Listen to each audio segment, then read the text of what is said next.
Hello and welcome to Let's Accelerate guys. My name is Tariq and I'm back again with a new video. So guys, in the previous video we learned how to get rid of the navigation problem when a range of cell is selected. So most of the time when we want to go to the next column, we want to go to the C4, we have to press enter, and once it comes down to the end, then it comes to the C4. So if you still haven't watched our previous video, we have shared the link in the description, and as we promised in the last video that in this video we will be discussing about how to force the text to appear on a new line within the cell.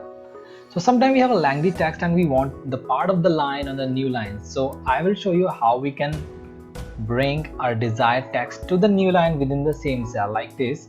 Suppose this is my text and I just want the next part of the text in the next line within the same cell high. So this is how it is showing over here. So before we start, let me inform you that if you are watching our video first time and want to learn Excel from very basic, then you can watch this series from the beginning. I have shared the link of this playlist in the description and in the icon of this video. And if you're watching this video on YouTube, so please don't forget to subscribe our channel and hit the bell icon so that you get the notification when we upload a new video. And if you're watching this video on Facebook, then don't forget to like and follow our page. So not wasting much time, let's get started.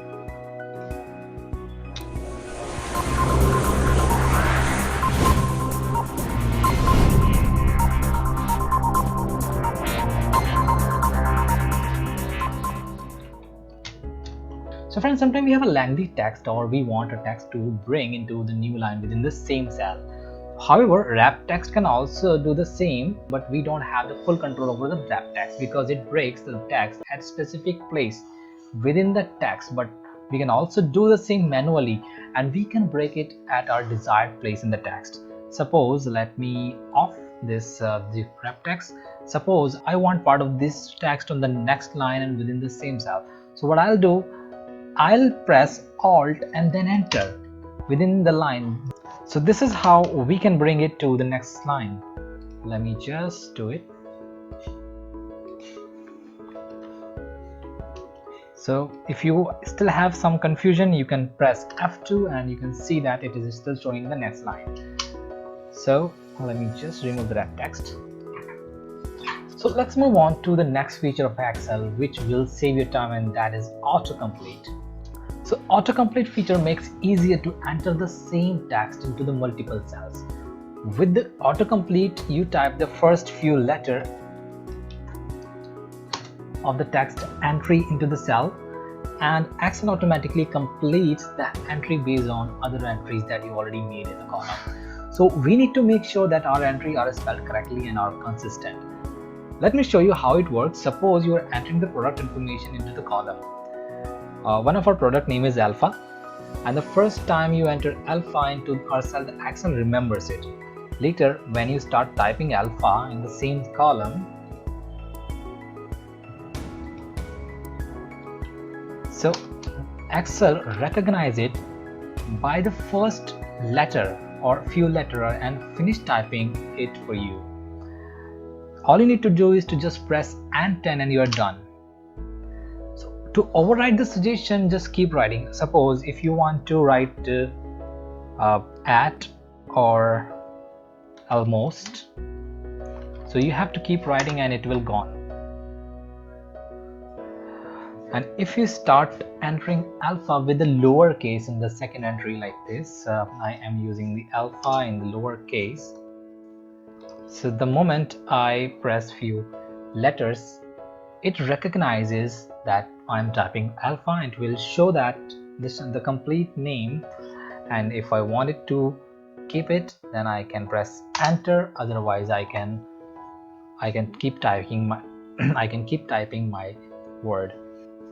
So one thing we need to keep in our mind that the autocomplete works only within the joining cell of the column. If you have a blank row, or for example, the autocomplete identifies only the cell contains below the blank rows. So the problem with the autocomplete is that when you enter the shorter word which is already there in your column, so Excel will try to complete that word. Now I just want to write the cam. I don't need the ERA. So what I'll do, I'll press delete for this. I'll press enter. I'm done with the cam. If you feel that autocomplete feature is distracting, so you can turn it off with the help of the options, and you can go to advanced, and in the advanced you can uncheck over here. You can remove this check, enable autocomplete for the cell values, and click OK. Now if I type the camera, it will not show anything. So let's turn it off by going to the file and option and advanced, and let me enable it, and OK. So if I tap camera, it will show that. So this was all about the Excel tricks for today. In the next video we'll be discussing about the autocorrect feature of Excel. So the next video is going to be very helpful, so don't miss our video. And if you think our video was helpful, so please like and share our video with your friends, and don't forget to like and subscribe our channel if you are watching this video on YouTube, and if you're watching this video on Facebook, then don't forget to like and follow our page, and keep watching Let's Accelerate. Thank you very much.